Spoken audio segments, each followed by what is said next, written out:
All right, everybody, welcome to July's in-service. I know with everything going on, I appreciate you taking the time to join us. We are going to have a moment where we can ask any questions that we need. If you're getting this recording and you have questions about the in-service, please do not hesitate. Call us here at the office. That's why we're here, to help support you and come together as a team. So thank you everyone that did their transmission-based online training. Today we're really going to touch base on a couple of the topics that was in that training and then a few additional. So these practices are not only for the COVID-19 season or the pandemic. We need to be cautious and use proper precautions throughout the entire year for many sort of infectious diseases. So let's get started here. Here's my music. I was supposed to play that while you guys were waiting. I do apologize. Okay, so let's talk about transmission-based communicable diseases, what a word that is. So there's two different points of developing that infection. So there's the contact, which would be the direct of you touching the person that is infected with a transmissionable disease, or that indirect contact, like touching a doorknob or the toilet flusher, something that they have been in contact with and touched. Then there's also the respiratory transmission. This is the one that we're hearing about the most with the COVID-19 pandemic, is the droplet. This is by sneezing or coughing. And then there's the airborne transmission. So we're going to go into some of the infectious diseases that fall underneath these categories and kind of go over what the differences are. So, of course, we're tired of talking about how to stop the spread, but the spread is still occurring. So we need to repeat these over and over again so that it's burned in our brains forever. And using those proper protective equipment. Everybody has proper protective equipment. If you ever need additional equipment, again, we keep saying, just call us. We will provide you with as much supplies as needed. Don't hesitate. We are fully equipped. Heidi is continuously getting us more PPE gear, and that's for you. That's there and set in place for you to protect you. So eyewear, gloves, gowns, masks, surgical masks, and those face shields. So breaking the chain is proper hand hygiene is number one. Washing your hands frequently before and after touching surfaces is the number one way to stop the spread of a communicable disease. And then proper use of your PPE. If you're wearing proper protective equipment and you're not taking that off properly, you can self-contaminate yourself. So if you have questions about training or want some more information, we're here as a team to help support you to be able to do that safely. So just a couple of different diseases we're going to talk about that are highly contagious diseases would be MRSA. It's a bacterial that is resistant to several infections, antibiotics. The norovirus, which is a highly contagious virus that causes vomiting and diarrhea. C. diff, we do see a lot of C. diff cases that, as soon as you walk in, proper protective equipment, which we're going to go over. And then tuberculosis, which is, again, why we require that we have a TB test on file every year.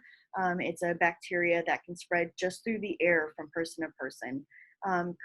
Coronavirus or COVID-19, we are still getting some identifying markers for that. And then influenza, flu season comes around. That's our respiratory illness.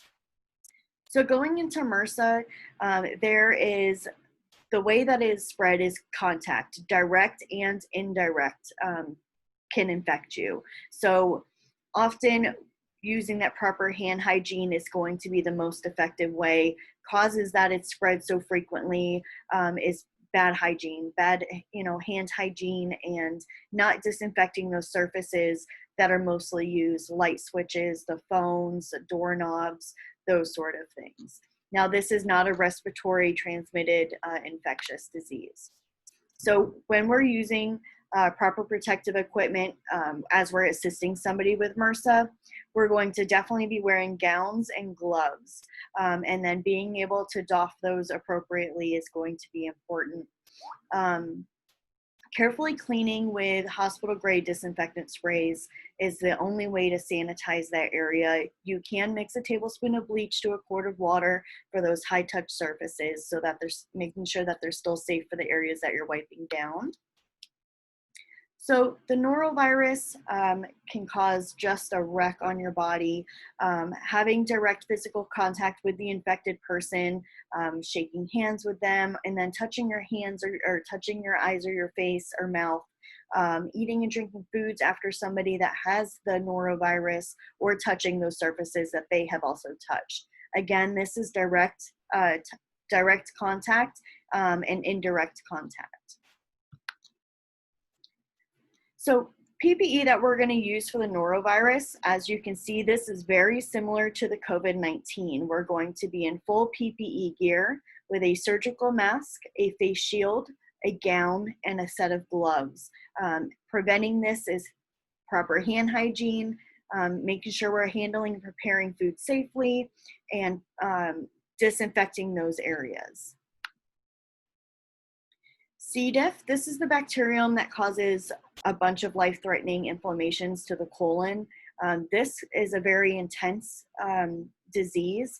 So anybody that is diagnosed with C. diff has to undergo proper precautions, making sure that direct contact and indirect contact areas are fully sanitized, going into their proper protective equipment, again, would be gloves and gowns. Isolation is definitely key with somebody with C. diff because it is so transmissible. And then, of course, again, hand hygiene and disinfecting. So tuberculosis, this is a really highly contagious and serious infectious disease that affects the lungs, which we need in order to breathe. So the bacteria that causes tuberculosis can spread from one person to another through droplets released through the air, whether somebody coughs or sneezes. So this is a respiratory transmission, similar to COVID-19, sneezing without going into your arm or sanitizing those areas, or even airborne travel, which can cause it to spread rapidly. So this is, again, when we're going to use our gloves, gown, face shields. But with tuberculosis, you're also going to use an N95 mask. This is why we're going over this. With COVID-19, a lot of the proper precautions for COVID-19 need to be used for many other common infectious diseases. So home isolation is recommended for the person that's diagnosed with COVID-19, separating them just like with tuberculosis, just like with COVID-19. And then correct donning and doffing is super, super important in making sure that the person that has tuberculosis is taking their medications to help with that disease. So let's talk about COVID-19, because I'm sure everybody is still asking questions and kind of wanting to know where we're at with it. So we do know that it's an illness caused by a virus that spread person to person as a respiratory transmission. So this is the droplets, the sneezing and coughing. But as you can see, that it's not an airborne virus that we are aware of. It's a new disease being spread throughout the world. So really, if we go back to the tuberculosis slide, seeing the droplet and the airborne for TB, we're at a higher risk with the TB if there was an outbreak to ever come about. So close contact, about 6 feet between somebody with COVID-19 can be infected, or those respiratory droplets, whether somebody coughs, sneezes, or even talks. So proper protective equipment for COVID-19, I know everybody knows this because we keep repeating it. It is gowns, gloves, face shield, and N95 masks. Home isolation is recommended or required for somebody with COVID-19. Maintaining that social distancing is going to or help stop the spread, as well as proper hand hygiene, disinfecting those frequently touched areas, and then the correct donning and doffing, meaning taking on and taking off your PPE gear while caring for somebody with COVID-19. And then we have flu season that's going to be coming about. If you do go and get your flu shot, please let us know. We would like to have that on file. Some of our clients ask specifically for caregivers that have had the influenza vaccine. So please definitely, send us that information. So it's a contagious respiratory infection that infects the nose, throat, and sometimes the lungs. This is mainly spread through tiny droplets. So cough, sneeze, talking, those same sort of respiratory transmission as COVID. So making sure that we're sanitizing areas, we're properly hand washing, and using our proper protective equipment is so important. That would include the surgical mask, the face shield, the gowns, and the gloves. So how to prevent it? Get the vaccine. It's available. It's been around for a very, very, very, very long time, covering those coughs and sneezes and disinfecting. So other contagious diseases we want to really just touch base on briefly. Meningitis is spread through the saliva and the mucus. So you can get this by kissing somebody with meningitis or sharing cups or forks, utensils. Then there's the hand, foot, and mouth disease. This is spread by encountering somebody's saliva, stool, blister fluid, those open sores of somebody that has the disease. Pertussis, or known as whooping cough, highly contagious. It's a respiratory disease that spreads from one person to another by coughing or sneezing. A lot of the time near one where you're sharing that breathable space. So sexually transmitted infections, this is contact through that bodily fluids, the vaginal fluids or semen, and it can also be spread through contact with infected skin. So we also have, using our standard precautions is utilizing standard and transmission-based precautions. So after looking at all those slides, you can see there's many other infectious diseases that we need to use our proper precautions with. So standard precautions, protective interventions that apply to all client care. This is washing our hands, disinfecting and cleaning surfaces. And then there's transmission-based precautions, which is airborne, droplet, and contact. And that's really what the Relias online course went over. So cleaning and disinfecting. So when you first arrive to your shift, definitely clean those high surface, high touch areas, doorknob that you use to get into the home. When you go to leave the home, disinfecting these areas, tables, phones, light switches, things that we really just don't think that we touch on a daily basis because we're so used to touching them and not cleaning them. In the bathroom or bedroom of a that's dedicated for somebody that's ill, you want to reduce cleaning frequency as needed to avoid unnecessary contact with that person. And then also have a designated area when you're taking off your PPE gear or putting your PPE gear into that designated trash bin. Wearing disposable gloves and cleaning with disinfectant surfaces. You want to discard your gloves after each time you're cleaning. So if you're going from cleaning the kitchen to cleaning the bathroom, discard those gloves and put on new gloves. This is going to help prevent that cross-contamination. And surfaces that are dirty, clean the surface with using a dish detergent or a soap or detergent and water prior to disinfecting. This will get off, some of that grime. Electronics, you can use alcohol-based wipes or sprays containing at least 70% alcohol. I wear glasses, and lens wipes are actually 70% alcohol. So if you have your phone or a tablet, it's a cost-effective way to be able to sanitize those surfaces. Using gloves when you're taking out garbage, handling or disposing of trash, and then washing your hands afterwards. Just because you wear gloves does not mean you do not need to wash your hands. Our hands should be washed as frequently and often as possible, and still maintaining to encourage your client to wash their hands. So was there any questions for the transmission-based reliance course? If so, please unmute yourself. I'd love to answer those questions for you, or any of the questions that has to do with the transmissible diseases we talked about.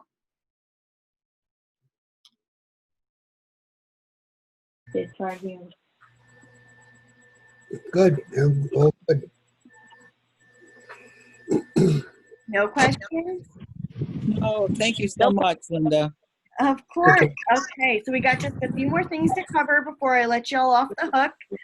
Let's see here. So some updates.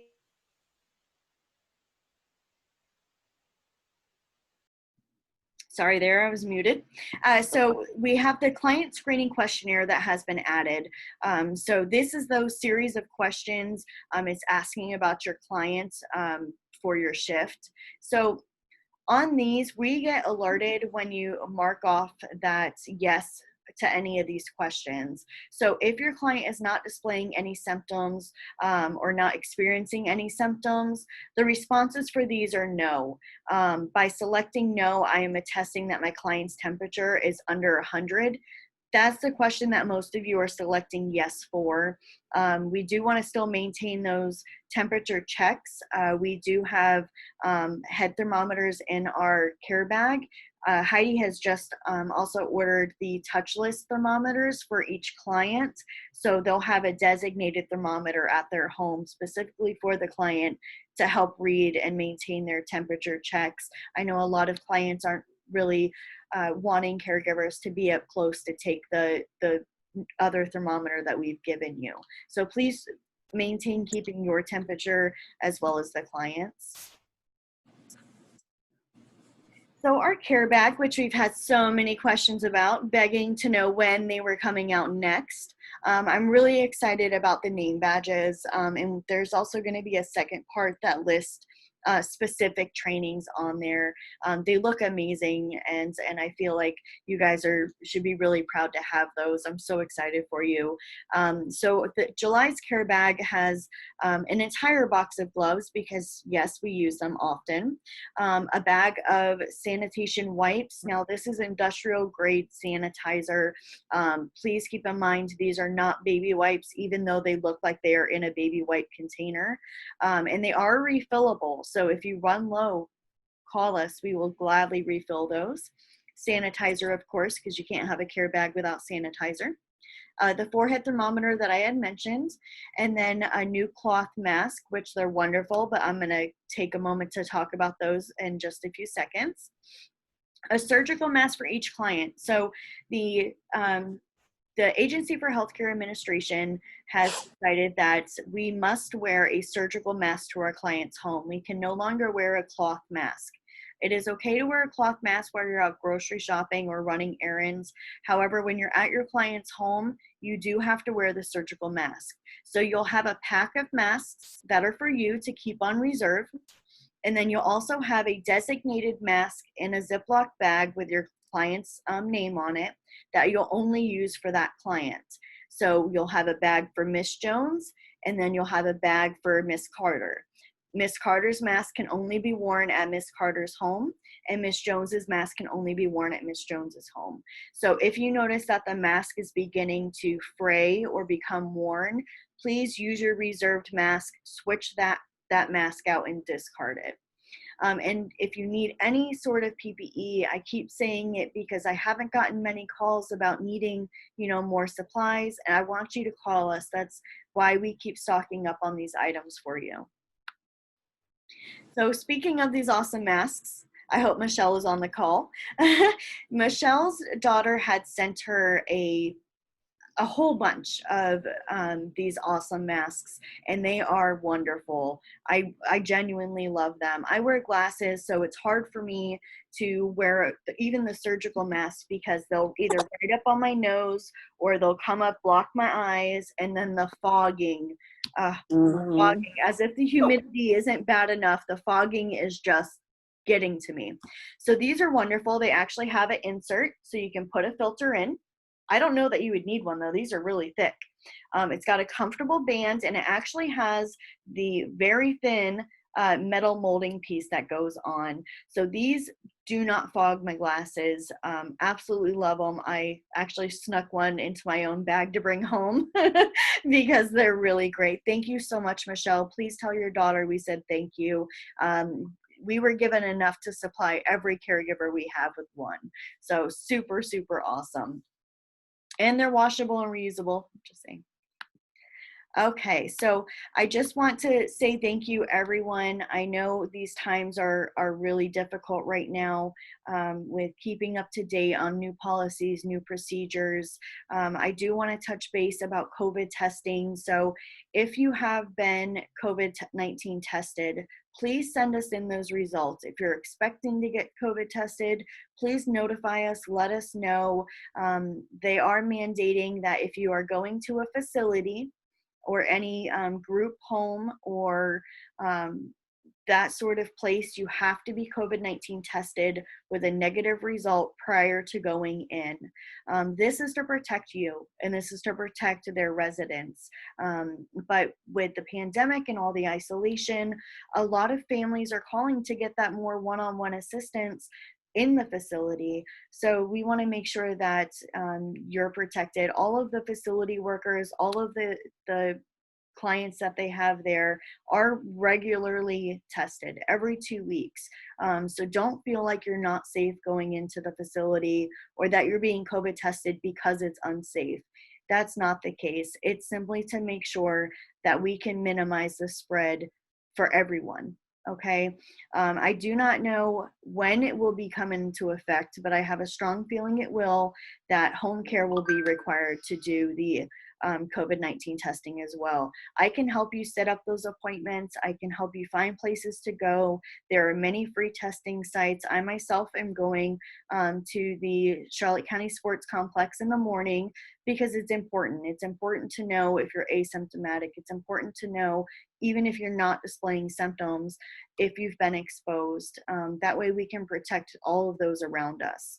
If you have any questions with this, don't hesitate, call us. We will help guide you in the right direction for all of it. Now I just have to look through my notes and make sure there was nothing I was supposed to talk about. Real quick, Linda, Yes. I just wanted to say that everybody that's participated, if you'd like to get credit for participating in this in-service, please text your name to 941-999-2609. Because a lot of you have called in with a phone number, so I can't put your name down as participants in the in-service unless I get your name. So thank you, guys. Or send me an email, guys, and I can get that name over or get your name over to Aubrey so that you're paid for the in-service. And then while we're talking about that, and if you do take it upon yourself to go get tested, we do have to, or we do need those results so that we can put it in our binder. If I'm the one helping you schedule this, you are going to be paid the 2 hours for going and getting tested. Heidi really wants everybody to know it's not to take you off of your shifts. It's not to, it's simply just to protect you and to know that you're appreciated and everything that you do is so great.